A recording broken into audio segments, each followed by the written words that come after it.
सुप्रभातम बच्चों। आज का विषय है शीतोष्ण घास तल में जीवन, कक्षा 7वीं भूगोल, हमारा पर्यावरण, अध्याय 9। भूमिका। हमारा पर्यावरण या शीतोष्ण घास तलों में जीवन पेड़ की अधिकता वाले क्षेत्र वन तथा घास की अधिकता वाले क्षेत्र घास तल कहलाते हैं। पृथ्वी की सतह का लगभग 1/4 हिस्सा घास तल है। जो हमारी पृथ्वी है उसका जो 1/4 यानी कि चौथा हिस्सा घास तल है। विश्व के प्रमुख घास तल शीतोष्ण प्रदेश के घास तल तथा उष्णकटिबंधीय प्रदेश के घास तल हैं। प्रेरी। प्रेरी क्या होता है? प्रेरी शब्द की उत्पत्ति लैटिन भाषा के शब्द प्रिएटा से हुई है, जिसका अर्थ है साधुवल। उत्तर अमेरिका के शीतोष्ण घास तल को प्रेरी कहते हैं। ये प्रेरी समतल, मंद, ढलान या पहाड़ियों वाले प्रदेश हैं, जहाँ पेड़ कम और घास अधिक होती है। वास्तव में यह घास का विशाल क्षेत्र है। अधिकांश भागों में प्रेरी वृक्ष रहित हैं, परंतु निचले मैदानों के निकट नदी घाटियों के साथ साथ यहाँ वन भी पाए जाते हैं। 2 मीटर तक ऊंची घास यहाँ के भूदृश्य की एक प्रधानता है। वास्तव में यह एक घास का सागर है। जलवायु। महाद्वीप के मध्य स्थित होने के कारण यहाँ चरम तापमान वाली महाद्वीपीय जलवायु होती है। ग्रीष्म ऋतु में तापमान लगभग 20 डिग्री सेल्सियस होता है, जबकि शीत ऋतु में कनाडा के विनिपेग में तापमान हिमांक से -20 डिग्री सेल्सियस भी दर्ज किया गया है। शीत ऋतु में यह एक प्रदेश बर्फ की एक मोटी परत से ढक जाता है। यानी कि जब शीत ऋतु पड़ती है तो यहाँ पर जो यह प्रदेश है बर्फ की एक मोटी परत से, एक मोटी डली से ढक जाता है। यहाँ वार्षिक वर्षा सामान्य होती है, जो घास के विकास के लिए अनुकूल है। वर्षा भी यहाँ सामान्य होती रहती है और जो कि घास के लिए महत्वपूर्ण है।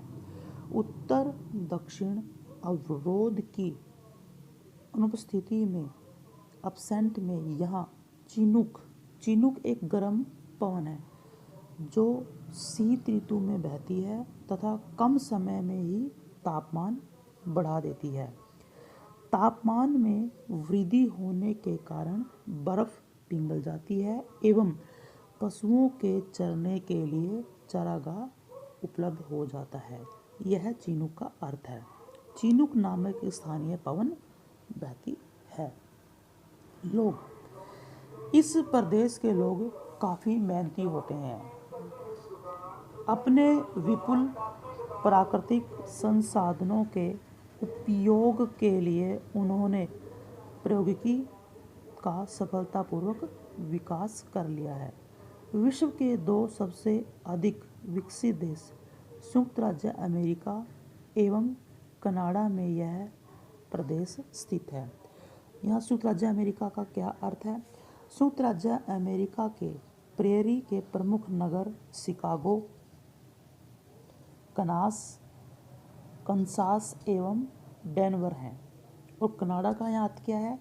कनाडा के प्रेरी के प्रमुख नगर सैस्काटून, कैलगरी, विनिपेग हैं। कृषि की वैज्ञानिक विधियों एवं ट्रैक्टर, हार्वेस्टर तथा कंबाइन एक यंत्र होता है जो मशीन जो बुआई, जुताई एवं थ्रेसर तीनों का कार्य कर सकती है, के उपयोग से उत्तरी अमेरिका का सबसे बड़ा खाद्यान्न उत्पादक बन गया है।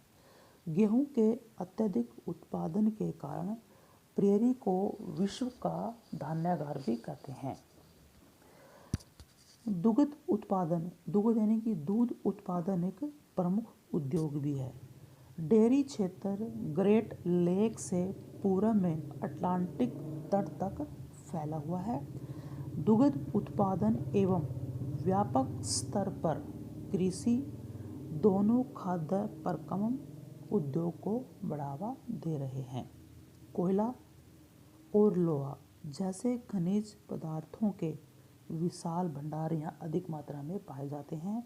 सड़क, रेल, नहर की समुचित व्यवस्था के कारण यह क्षेत्र विश्व का सबसे बड़ा औद्योगिक प्रदेश बन गया है। वेल्ड, वेल्ड का अर्थ है, वेल्ड दक्षिण अफ्रीका के शीतोष्ण घास स्थल को वेल्ड कहते हैं। वेल्ड 600 मीटर से 1100 मीटर तक की ऊंचाई वाले उर्मिल पठार होते हैं। यह ड्रेकेसबर्ग पर्वतों से घिरा हुआ है। इसके पश्चिम में कालाहारी रेगिस्तान भी स्थित है। इसके उत्तर पूर्व में उच्च वेल्ड स्थित है, जिसकी ऊंचाई कुछ स्थानों पर 1600 मीटर से भी अधिक है। वेल्ड से घिरे प्रदेशों के नाम बताइए। ऑरेंज और लिम्पोपो नदी की सहायक नदियां इस प्रदेश को सिंचती हैं, यानी कि उस जो विदेश की नदियां हैं ऑरेंज और लिम्पोपो, इसकी सहायक नदियां इस प्रदेश को सिंचित करती हैं। निकासी, निवासी। वेल्ड पशुपालन एवं खनन के लिए प्रसिद्ध है।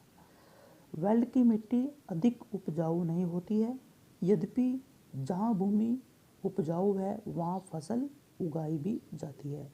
मक्का, गेहूँ, ज्वार, अखरोट, आलू यहाँ की मुख्य फसलें हैं। तंबाकू, गन्ना एवं कपास जैसी नकदी फसलें भी यहाँ उगाई जाती हैं। भेड़ पालन यानी कि पशुपालन, भेड़ पालन यहाँ के लोगों का मुख्य व्यवसाय है। भेड़ मुख्य रूप से ऊन के लिए पाली जाती है और इससे वेल्ड में ऊनी उद्योग विकसित हुआ है। मैरिनो, भेड़ एक लोकप्रिय प्रजाति है तथा दुग्ध उत्पादन यहाँ का दूसरा महत्वपूर्ण व्यवसाय है। पहला व्यवसाय इनका पशुपालन है, दूसरा व्यवसाय दूध उत्पादन है। पशुपालन गर्म एवं नम प्रदेशों में किया जाता है एवं मक्खन, चीज़ जैसे दुग्ध पदार्थों का उत्पादन घरेलू उत्पाद एवं निर्यात के लिए किया जाता है। वेल्ड में खनिजों का प्रचुर भंडार है। वेल्ड में जो खनिज है वो अधिक मात्रा में पाए जाते हैं। जिन स्थानों पर लोहा एवं कोयला उपलब्ध है वहाँ लोहा एवं इस्पात उद्योग विकसित हो गया है। सोना एवं हीरे, गोल्ड एवं डायमंड का खनन इस प्रदेश के लोगों का मुख्य व्यवसाय है। जोहान्सबर्ग को विश्व की स्वर्ण राजधानी भी कहा गया है। किम्बरले हीरे की खान के लिए प्रसिद्ध है। हीरा एवं सोने के खनन के कारण दक्षिण अफ्रीका एवं ब्रिटेन के बीच व्यापारिक संबंध स्थापित हुए हैं एवं धीरे धीरे दक्षिण अफ्रीका ब्रिटेन का उपनिवेश वन बन गया है। इन प्रचुर खनिज संपदा वाले प्रदेश में यातायात की सुविकसित व्यवस्था है, यानी कि इसमें 3 व्यवसाय महत्वपूर्ण बताए गए हैं। पहला पशुपालन, दूसरा दुग्ध उत्पादन, तीसरा खनिज, यानी कि यहाँ खनिज की अधिक मात्रा में भंडार भी मौजूद हैं। आई होप कि आपको ये अध्याय समझ आ गया होगा। आप सभी ने इस अध्याय के मुख्य बिंदु को ध्यान में रखते हुए अपनी फेयर नोटबुक पर लिखने हैं। धन्यवाद। हम सबका दिन मंगलमय हो।